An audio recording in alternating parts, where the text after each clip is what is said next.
السلام علیکم، میں ہوں شیراز انجم اور آپ دیکھ رہے ہیں گریس کلب چینل۔ میرے تمام دوستوں سے گزارش ہے کہ ہمارے گریس کلب چینل کو سبسکرائب کریں اور بیل آئیکن ضرور پریس کریں تاکہ آنے والی تمام معلومات سے آپ باخبر رہ سکیں۔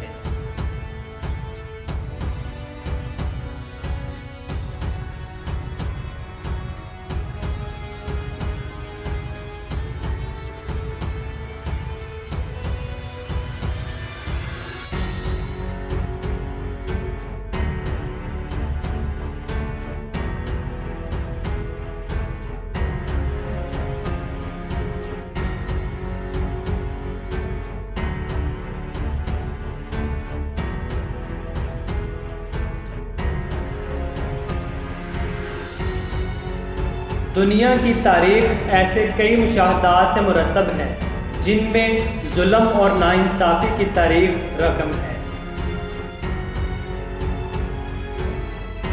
یہ وہ حوالے ہیں جنہیں زمانہ کبھی خاطر میں نہ لایا، مگر بعد میں آنے والی نسلوں نے قابل قدیم یا کبھی نشان عبرت مانا۔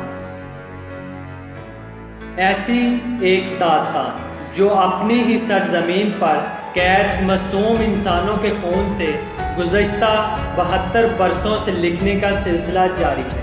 دنیا کے سب سے بڑے فوجی قبضے میں رہنے والے اس علاقے کے لوگوں کی تعریف کا خاصہ یہ ہے کہ اسے نہ صرف دنیا بلکہ قابض ریاست کی عوام بھی تسلیم کرتی ہے۔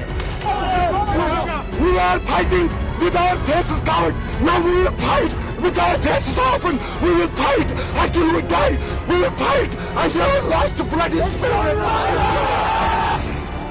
چند برس قبل انتہا پسند اور مسلم دشمن قوتوں نے ہندوستان کی سیاست میں اپنی منزل پائی اور پھر دنیا نے دیکھا کس طرح نام نہاد جمہوریت میں اقلیتوں اور نچلے درجے کے ہندوؤں کا قتل عام شروع ہوا۔ India had shut down communications between Kashmiris and the outside world. We had no idea how long the blackout was going to last. دنیا کے کئی ممالک کے میڈیا نے ہندوستان اور مقبوضہ جموں کشمیر میں جاری انسانی حقوق کی پامالی کو رپورٹ کیا۔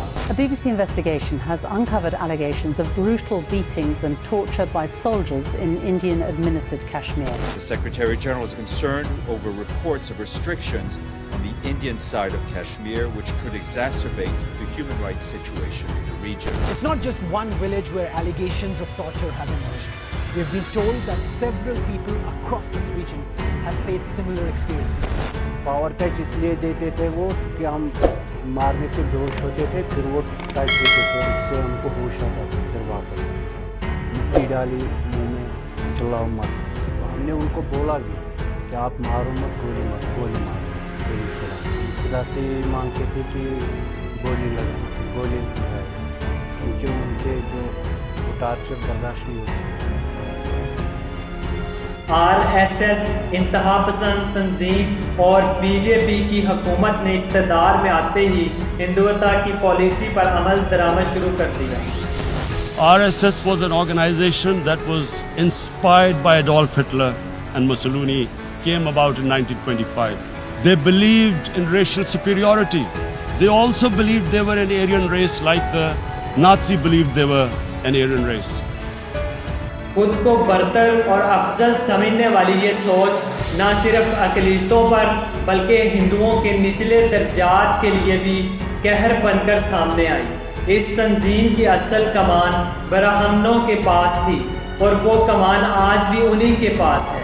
پہلے کیا غم تھے کہ 5 اگست 2019 کے دن مقبوضہ جموں کشمیر سے آرٹیکل 370 اور 35A کی صورت میں الحاق ختم کر دیا اور کشمیریوں کی شناخت پر اور ہندوستان کے آئین پر ڈاکہ ڈال کر ہندوستان نے کھلے عام قبضہ جمانے کی کوشش کی۔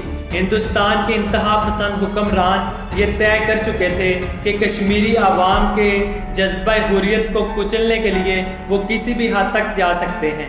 اقوام متحدہ کی قراردادوں، بین الاقوامی اور 2 طرفہ معاہدوں کو پسے پشت ڈال کے 1000 سے زائد سیاسی رہنماؤں جن میں 2 سابقہ وزرائے اعلیٰ شامل تھے۔ ان کے سمیت 10,000 کے لگ بھگ آزادی کے متوالوں کو پابند سلاسل کر دیا گیا۔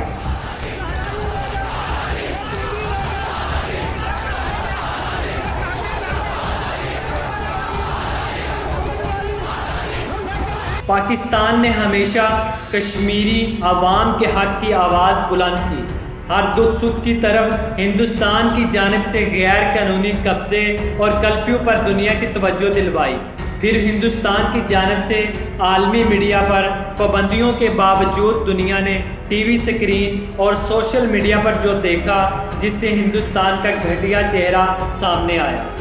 اتنے سخت کرفیو کے باوجود کئی ماہ سے روزانہ دنیا مظاہرے دیکھ رہی ہے۔ چین، ترکی، ایران سمیت یورپی دنیا میں کشمیر کے حق میں آوازیں اٹھنے لگیں۔ I picture myself. I'm in Kashmir. I've been locked up for 55 days.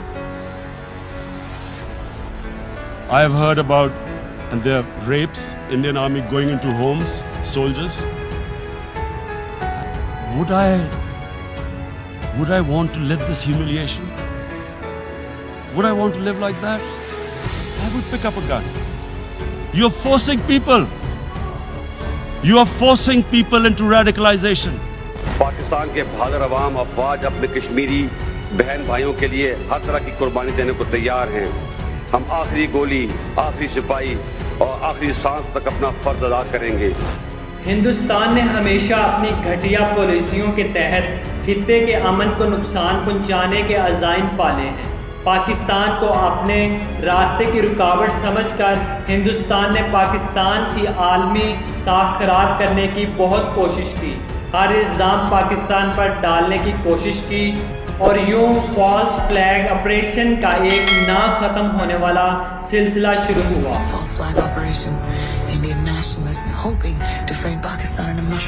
Hindustan کی گھٹیا پالیسیوں کی وجہ سے خطے کے امن کو ہمیشہ خطرات لاحق رہے۔ گزشتہ کئی برسوں سے جاری انتہا پسندانہ اقدامات اور فرضی طاقت کے دعوے سے ہندوستان نے خطے میں داغ بٹھانے کی کوشش کی تو پاکستان نے خوب سبق سکھایا۔ گرایا ہے پاکستان نے 2 بھارتی طیارے ہیں جو مار گرائے ہیں، جو ابتدائی معلومات سامنے آ رہی ہیں۔ The day after Indian jets launched an airstrike on Pakistan-controlled Kashmir, Indian officials say Pakistan has shot down 2 Indian Air Force planes. That was not just an embarrassment for the Indian Air Force, but also for the Israeli manufacturers. آج ہندوستان اپنے ہی بچھائے جال میں پھنس چکا ہے۔ چین اور نیپال سے اس وقت حالت جنگ میں ہے، باقی شاید ہی خطے کا کوئی ملک ہو جس سے ہندوستان کا کوئی تنازع نہ ہو۔ نااہل قیادت کی وجہ سے پوری دنیا میں سفارتی تنہائی اور ذلت ہندوستان کا مقدر بن چکی ہے۔ 5 اگست 2019 سے مقبوضہ جموں کشمیر میں کرفیو کے ساتھ ساتھ internet, mobile service, landline, TV cable, newspaper سب بند ہیں، سب صحافیوں پر پابندی اور داخلہ بند ہے، لوگوں کو قید کر دیا گیا۔ یہ ابتدا تھی، اب یہ حالات ہیں کہ 1 سال میں 350 سے زائد کشمیری نوجوان حریت پسندوں کو شہید کر دیا گیا اور ساتھ ہی ساتھ 25,000 غیر کشمیریوں کو جموں کشمیر میں رہائش کا حق بھی دے دیا گیا۔ یوں پس پردہ عزائم پر کام جاری ہے۔ سوچنا یہ ہے کہ ان حالات میں کشمیری کیا سوچتے ہیں۔ ہم پاکستانی ہیں، پاکستان ہمارا۔